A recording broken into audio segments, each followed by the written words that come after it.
Hello Year 8 and welcome to today's lesson on heat transfer. I want you to write down the date, title and LO and then I want you to try the starter task please.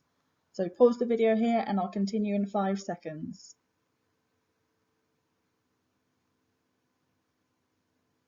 Okay, number 1, what does work done mean? So work done means energy transferred. So if energy has been transferred into an object, then work has been done. So work done equals energy transferred. Number 2, how do you calculate work done? Work done equals force times distance. Number 3, what is the name of the blood vessel that takes oxygenated blood from the lungs to the left atrium? That is the pulmonary vein. So pulmonary means lungs. A blood vessel that takes blood to the heart is a vein. So it's pulmonary vein. Right, first of all, we are going to go through the particle model. So there are 3 states of matter. That is solid, liquid and gas.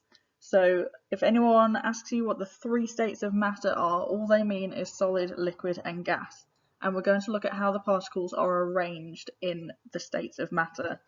So what you need to do is, I want you to draw what I have drawn here, please. So write solid, liquid and gas and draw a square underneath them. And then we are going to draw the particles inside. So for a solid, they are all next to each other and they are in a fixed shape. Okay, so they are all evenly spaced in a fixed shape in a solid. Okay, so I want you to draw that and I want you to write it down. You don't need to draw as many circles as I did. Just draw a few circles. The circles represent particles. Draw them next to each other and in a repeating pattern. So they're all evenly spaced. They're all right next to each other, touching each other. And they are in a fixed shape. They can't move. Okay, next one is liquid. So these particles are still all touching each other, but they are random, okay? They are randomly spread out. Obviously, liquids aren't in a fixed shape. They can move wherever they want. So the particles aren't in like a uniform pattern. They are all over the place because they can spread out. A liquid takes the form of any container that it's in, so they need to be able to slide over each other. So I want you to write down the important information from that, please. So liquids are not in a fixed shape, but the particles are still touching each other. Okay, last one is a gas, and again, these are very, very random and they aren't touching each other, okay? Very random and very spread out.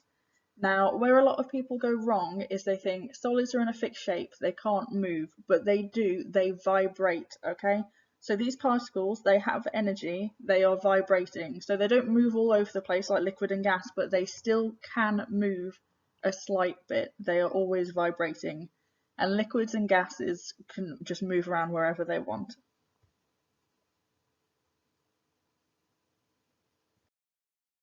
Okay, heat can be transferred by conduction, convection, and radiation.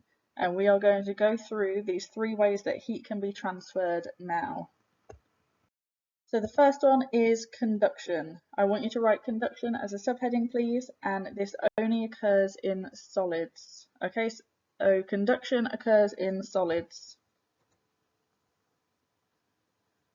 So what we have here is a Bunsen burner and a piece of metal. Okay, so this grey bit up here is the piece of metal. Alright, so these are representations of the particles inside. Obviously, I've drawn the circles a lot bigger than they actually would be inside the metal, but it's just so you can see it. So these are the particles inside the metal. Now, metal is solid, so therefore these particles all have a uniform pattern. They are all next to each other. As the Bunsen burner heats it up, the first particle that it touches vibrates, and this vibration, because it's touching the other particles, it passes on to the next one, and then that vibration passes on to the next one, and because they're all touching each other, as they vibrate, this vibration is passed through. These are all gaining thermal energy. Okay, so it started with this end, and as it heats up, it gets passed on. So as they vibrate, then it heats up all the way across the metal. Okay, so I want you to write that down, please. So as the metal heats up, the particles closest to the flame vibrate, and this vibration is passed on to the other particles next to it until the whole thing is warm.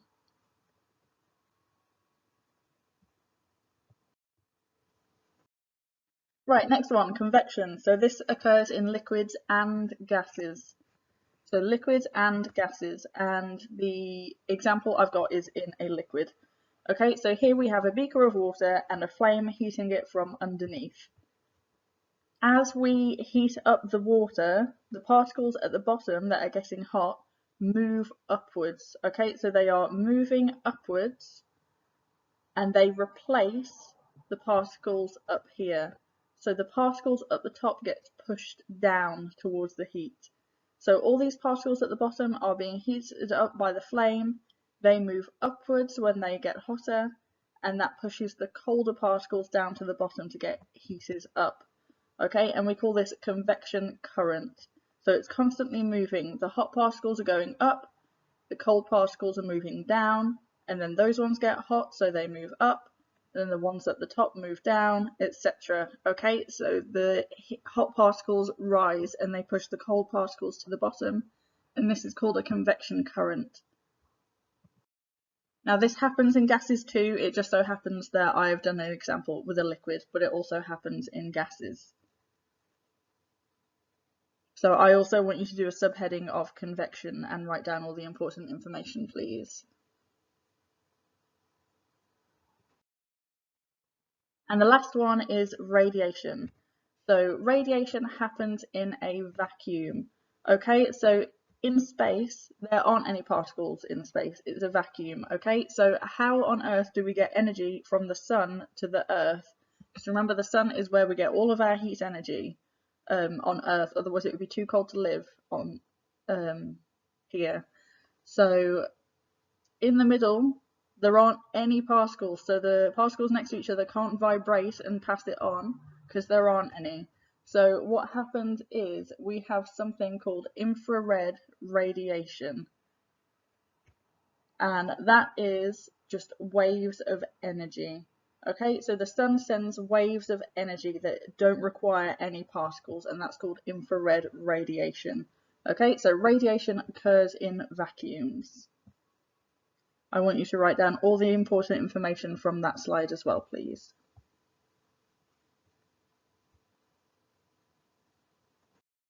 Okay, so on Show My Homework, I have attached a document about space blankets. So when you see a marathon runner finish a race, you'll see that sometimes they have foil around, it looks like foil, like shiny material around them. And that is to stop any heat escaping. And the reason for that is after they've overexerted themselves in a marathon like that, when they stop, their temperature can drop really rapidly when they're sweating, and we don't want that to happen because that's really dangerous. So they put the foil around them to keep the heat in. Okay, so now we're going to do an experiment that kind of models this. So we're not actually going to do the experiment, unfortunately, because we're at school, but I'm going to talk you through it, and you're going to do something with the results. Okay, so in this experiment, you'll be using cups of hot water to model marathon runners who have just finished a race. You'll be testing which is the best material for a blanket that can prevent heat from being transferred. Okay, so this paper cup here, that is our marathon runner.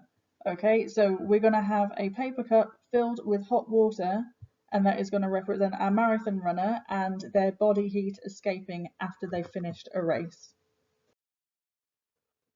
Okay, so here we have the method that we would use. So still read through the method and everything so you know what's going on, but I've just filled in the results for you. Okay, so I'm going to go through it step by step.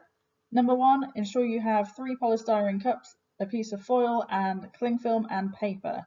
Okay, so those are our 3 different types of material that we are testing. Excuse me.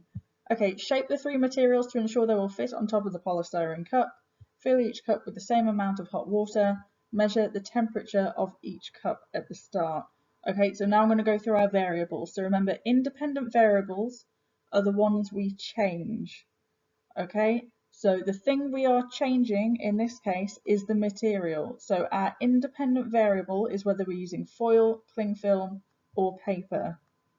Our dependent variable is the one that we measure. In this case, we are measuring the temperature. Okay, we are measuring the temperature, so that's our dependent variable. Our control variable is the thing that we keep the same so that the test is fair. So the thing that we should keep the same is that they have the same amount of water, that the water is the same temperature at the start, that the cups are all the same type of cup. Okay, and I don't remember whether I said the cups are all the same size or not. I don't remember whether I already said that. But those are the control variables, okay? They're all the things that we keep the same so that the test is fair. Okay, so I've made up some starter temperatures here. So all of them were 80 degrees at the start. Okay, number 5, cover your cups with the materials you're investigating. Ensure there are no holes for heat to escape. Start a timer. After 10 minutes, check the temperature again. Okay, and now I've made up some results for that. Okay, so cup 1, which had paper around it, was 45 degrees after 10 minutes.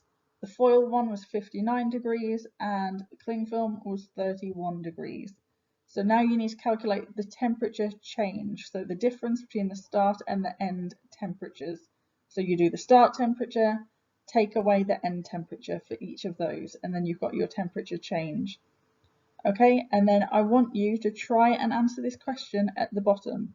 So which material was the best at avoiding heat transfers and how do you know? Okay, I want you to try and do that question and I want you to submit your answer to that question on Show My Homework, please. Okay, so that is the end of the lesson for today. Remember, I'm available on Zoom if you need any help, or you can comment on Show My Homework. Okay, I hope you all have a wonderful day.